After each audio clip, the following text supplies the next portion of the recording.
Have you ever wondered why some children seem to carry the weight of the world on their tiny shoulders? Why certain kids appear wise beyond their years, yet struggle with things that seem simple to everyone else? Today, we're diving deep into the hidden world of INFJ children. Those rare souls who make up just 1 to 3% of the population, but carry some of the most profound childhood experiences you've probably never heard about. Welcome back to the channel. If you've ever felt like you didn't quite fit in as a kid, or if you're raising a child who seems different from their peers in ways you can't quite put your finger on, this video is for you. We're about to uncover the untold struggles and secrets of INFJ childhood that most people never see. And trust me, what you'll discover might just change how you view those sensitive kids forever. 1. The invisible burden. When children feel too much. Let's start with something that'll probably surprise you. While most kids are running around, playing games, and living in the moment, INFJ children are often processing emotions. Not just their own, but everyone else's too. Imagine being 7 years old and walking into a room where your parents just had an argument. While other kids might not even notice, an INFJ child feels the tension like a heavy blanket wrapped around them. This isn't just sensitivity, it's emotional absorption. These kids don't just see that mom's upset. They feel in their bones. They don't just notice when their teacher's having a bad day. They carry that weight home with them. It's like having emotional radar that never switches off. Sarah, now 28, remembers her childhood this way. I always knew when something was wrong at home, even when my parents tried to hide it. I'd feel sick to my stomach during family dinners when there was unspoken tension. Other kids seemed oblivious, but I was drowning in feelings that weren't even mine. This emotional overload creates what psychologists call emotional flooding. For INFJ children, this means they're constantly overwhelmed by stimuli that other kids barely register. The result? They often retreat into their inner world, appearing shy or withdrawn when they're actually just trying to survive the emotional chaos around them. 2. The perfectionist prison. Why nothing's ever good enough. Here's something that might shock you. INFJ children often develop perfectionist tendencies before they even understand what perfectionism means. But this isn't the kind of perfectionism that drives success. It's the kind that paralyzes. Picture this: an 8-year-old INFJ child working on a school project. While other kids slap together their presentations and call it good, this child agonizes over every detail. They'll restart their work multiple times, convinced it's not good enough. They'll lose sleep worrying about whether their teacher will like it, whether their classmates will judge them, whether they've somehow failed before they've even tried. This perfectionism isn't born from ego, it's born from fear. Fear of disappointing others, fear of not living up to their own impossible standards, fear of being seen as inadequate. It's exhausting, and it starts incredibly early. Dr. Maria Santos, a child psychologist who specializes in personality development, explains INFJ children often set standards for themselves that would challenge adults. They're not trying to show off. They genuinely believe that anything less than perfect is failure. The cruel irony? This perfectionism often prevents INFJ children from trying new things or taking risks. They'd rather not attempt something than risk doing it imperfectly. This can lead to a pattern of underachievement that follows them into adulthood. 3. The loneliness of being different. When nobody gets you, let's talk about something that cuts deep. The profound loneliness that INFJ children experience. It's not just feeling left out. It's feeling like you're speaking a different language than everyone around you. While other kids are excited about playground games or the latest toy, INFJ children are often thinking about bigger questions. They're wondering why people are mean to each other, what happens when we die, or why some people have more than others. Try bringing up these topics at a typical kid's play date. You'll get blank stares. This disconnect creates a unique kind of isolation. INFJ children often feel like they're watching life from behind glass, seeing everything but not quite able to connect with it. They want friendships desperately, but they struggle to find peers who understand their depth and intensity. Marcus, reflecting on his childhood, shares, I remember being at birthday parties and feeling completely alone, even surrounded by other kids. They were all having fun with games I found boring, laughing at jokes I didn't think were funny. I'd end up sitting in a corner, watching and wondering what was wrong with me. This loneliness is compounded by the fact that INFJ children often mature emotionally faster than their peers.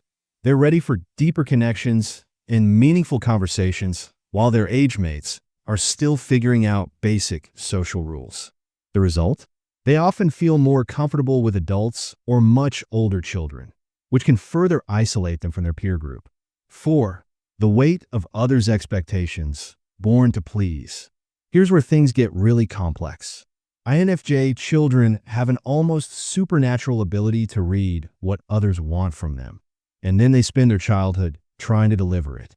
This people-pleasing isn't just politeness, it's a survival mechanism. These kids become chameleons, adapting their personality to fit what they think others expect. At home, they might be the quiet, responsible child who never causes trouble. At school, they might be the helpful student who always volunteers. With friends, they might be the listener who never talks about their own problems. The problem? In all this shape-shifting, they lose touch with who they really are. They become so focused on being what others need that they forget to figure out what they need. This pattern starts early and can be heartbreaking to watch. A 5-year-old INFJ might suppress their own preferences to make their parents happy. A 10-year-old might pretend to enjoy activities they hate because they think it's what's expected of them. Dr. Jennifer Williams, author of The Intuitive Child, notes, INFJ children often become experts at reading the room before they even know who they are in that room. They're so concerned with harmony that they sacrifice their authentic selves. 5. The overthinking mind, when thoughts won't stop. If you've ever watched an INFJ child stare off into space, you might think they're daydreaming. But here's the truth. Their minds are running at full speed, processing, analyzing, and connecting dots that others don't even see. This isn't just active imagination, it's mental hyperactivity. INFJ children are constantly thinking about cause and effect, about patterns and possibilities, about what might happen if they do this or that. It's exhausting and it never stops. A typical INFJ child might lie awake at night thinking about something that happened at school, replaying conversations, analyzing facial expressions, wondering if they said something wrong. They might spend hours worrying about a test next week or a friend who seemed upset. This overthinking creates several problems. First, it's physically and emotionally draining. Second, it often leads to anxiety and worry about things that may never happen. Third, it can prevent them from being present in the moment, missing out on the simple joys of childhood. Lisa recalls her childhood experience. I remember lying in bed for hours, thinking about everything that had happened that day and everything that might happen tomorrow. My mind just wouldn't turn off. I'd analyze every interaction, every look, every word. It was like living in a constant state of mental static. 6. The empathy overload, feeling everyone's pain. While empathy is often seen as a gift, for INFJ children, it can feel more like a curse. These kids don't just understand others' emotions, they absorb them like sponges. When a classmate is sad, they feel that sadness. When a parent is stressed, they carry that stress. When they see suffering on TV, it becomes their suffering. This empathy overload creates several challenges. First, INFJ children often struggle to distinguish between their own emotions and others. They might feel sad without knowing why, only to realize later that they're picking up on someone else's mood. Second, they often feel responsible for others' emotions. If mom's having a bad day, they think it's their job to fix it. If a friend is upset, they blame themselves. This creates an enormous emotional burden for a child to carry. Third, this intense empathy can be overwhelming in social situations. A classroom full of different emotions can feel like sensory overload. A family gathering with complex emotional undercurrents can be exhausting. Dr. Sarah Chun, a researcher studying highly sensitive children, explains, INFJ children often have mirror neurons that are hyperactive. They're constantly reflecting and internalizing the emotional states of everyone around them. It's like being an emotional sponge in a world full of feelings. 7. the creative soul trapped in a logical world. Here's something beautiful yet tragic about INFJ children. They're often incredibly creative, but they're growing up in a world that doesn't always value or understand their creativity. These kids might be natural storytellers, artists, or musicians, but they're often pushed toward more practical pursuits. INFJ children often have rich inner worlds filled with imagination and creativity. They might create elaborate fantasy worlds, write stories, or express themselves through art. But when adults ask them what they want to be when they grow up, their creative answers are often met with concern or redirection. "That's nice, honey, but what do you really want to do?" becomes a common refrain. The message is clear. Creativity is a hobby, not a life path. This can be devastating for INFJ children who see their creative expression as essential to who they are.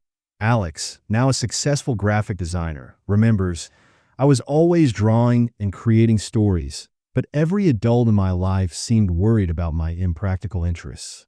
They wanted me to focus on math and science, things that felt completely foreign to me. I started to think there was something wrong with my brain." This disconnect between their natural gifts and societal expectations can lead INFJ children to feel like they're failing at life before they even understand what life is about. They might suppress their creativity to fit in, leading to a sense of internal conflict and loss of identity. 8. The intensity factor. When everything feels too much. INFJ children don't just experience emotions. They experience them with an intensity that can be overwhelming. Joy isn't just happiness, it's euphoria. Sadness isn't just disappointment, it's despair. Anger isn't just frustration, it's rage. This emotional intensity can be confusing and frightening, both for the child and for those around them. This intensity extends beyond emotions to their interests and passions. When an INFJ child becomes interested in something, they dive deep. They might become obsessed with dinosaurs, spending hours learning every detail. They might fall in love with a book series and read it repeatedly. They might become fascinated with a particular subject and want to know everything about it. While this intensity can lead to expertise and passion, it can also create problems. Other kids might find their interests boring or weird. Adults might worry about their obsessive behavior. The INFJ child might feel like they're too much for everyone around them. This intensity also means that INFJ children often struggle with transitions and changes. Moving to a new house, starting a new school, or even small changes in routine can feel overwhelming. They need time to process and adjust, but the world often expects them to adapt quickly. 9. The misunderstood behaviors. When coping looks like problems. Here's where things get really important. Many of the behaviors that INFJ children develop as coping mechanisms are often misunderstood by adults. A child who needs quiet time might be seen as antisocial. A child who asks deep questions might be seen as difficult.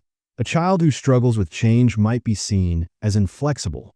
These misunderstandings can lead to INFJ children being labeled as problems when they're actually just trying to survive in a world that doesn't understand their needs.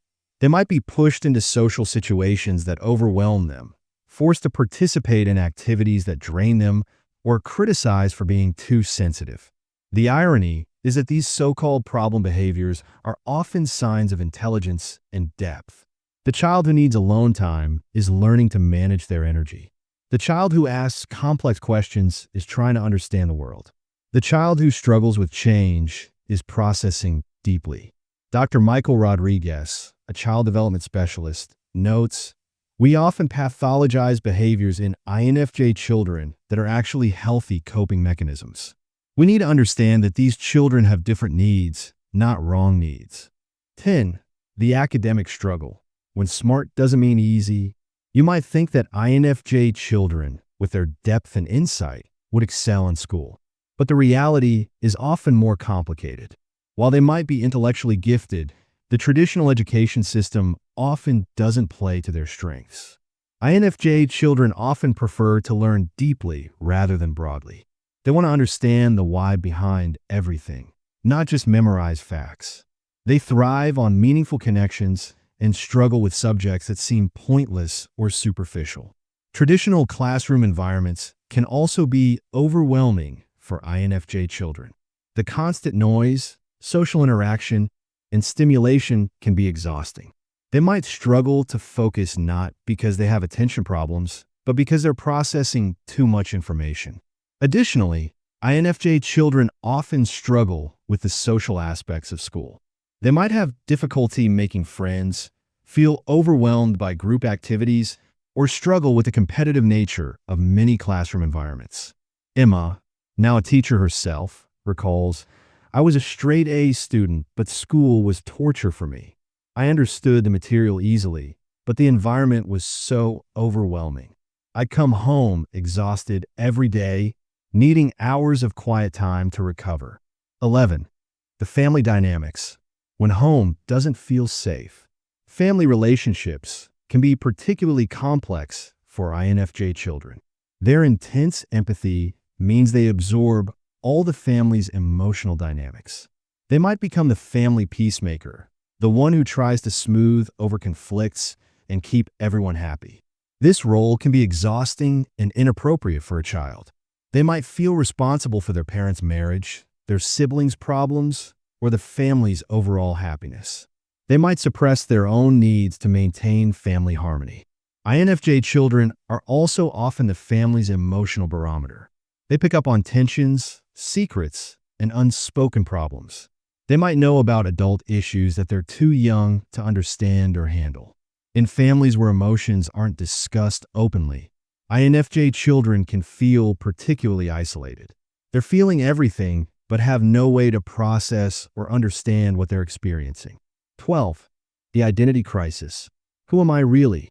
Perhaps one of the most profound struggles of INFJ childhood is the identity crisis that often develops. Because they're so focused on understanding and pleasing others, they often lose touch with their own identity. They might reach adolescence without a clear sense of who they are or what they want. This identity crisis is complicated by the fact that INFJ children often feel different from everyone around them. They might wonder if something is wrong with them, if they're broken or defective. They might try to change themselves to fit in, further losing touch with their authentic selves. The journey to self-discovery can be long and difficult for INFJ children. They might spend years trying to figure out what they actually like, what they want, and who they really are beneath all the layers of adaptation and people-pleasing. 13. The emotional regulation challenge. Managing the storm. One of the most significant challenges for INFJ children is learning to regulate their intense emotions. While other children might have emotional outbursts and then move on, INFJ children often experience emotions more deeply and for longer periods. They might struggle with mood swings, anxiety, or what seems like overreactions to small events. A minor disappointment might trigger intense sadness. A small criticism might lead to days of self-doubt. A conflict with a friend might feel like the end of the world. Learning to manage these intense emotions is a crucial skill, but it's often not taught or understood. INFJ children might be told to calm down or stop being so sensitive without being given tools to actually manage their emotional intensity. 14. The hope, understanding, and support. Despite all these challenges, there's hope for INFJ children. When they're understood and supported, they can thrive. They can learn to see their sensitivity as a strength, their depth as a gift, and their intensity as a source of passion and creativity. The key is understanding. When parents, teachers, and caregivers understand the unique needs of INFJ children, they can provide the support and environment these children need to flourish. This might mean providing quiet spaces for decompression, validating their emotions, encouraging their creativity, and helping them develop healthy boundaries. It might mean understanding that their needs are different, not wrong. Conclusion. The childhood of an INFJ is filled with unique challenges that most people never see or understand. These children carry invisible burdens, feel too much, think too deeply, and often struggle to find their place in a world that doesn't always appreciate their gifts. But here's the thing. Those struggles also shape them into some of the most compassionate, creative, and insightful people you'll ever meet. Their childhood pain often becomes their adult purpose. Their sensitivity becomes their superpower. Their depth becomes their gift to the world. If you're an INFJ reflecting on your childhood, know that you weren't broken. You were just different. Your struggles were real. Your pain was valid. And your journey to understanding yourself is worthy of respect and compassion. If you're raising an INFJ child, remember that they need understanding more than fixing. They need support more than criticism. They need space to be themselves more than pressure to be like everyone else. The untold struggles of INFJ childhood are real, but so is their potential. With understanding, support, and patience, these sensitive souls can transform their childhood challenges into adult strengths, making the world a more compassionate and understanding place for everyone. Thank you for joining me on this deep dive into the hidden world of INFJ childhood. If this resonated with you, let me know in the comments below. And remember, sensitivity isn't weakness, it's wisdom. Depth isn't difficulty, it's a gift. And being different isn't wrong. It's exactly what the world needs. Don't forget to like this video if it helped you understand yourself or someone you love a little better. And subscribe for more content about personality types and personal growth. Until next time, remember, you're not too much, you're exactly enough.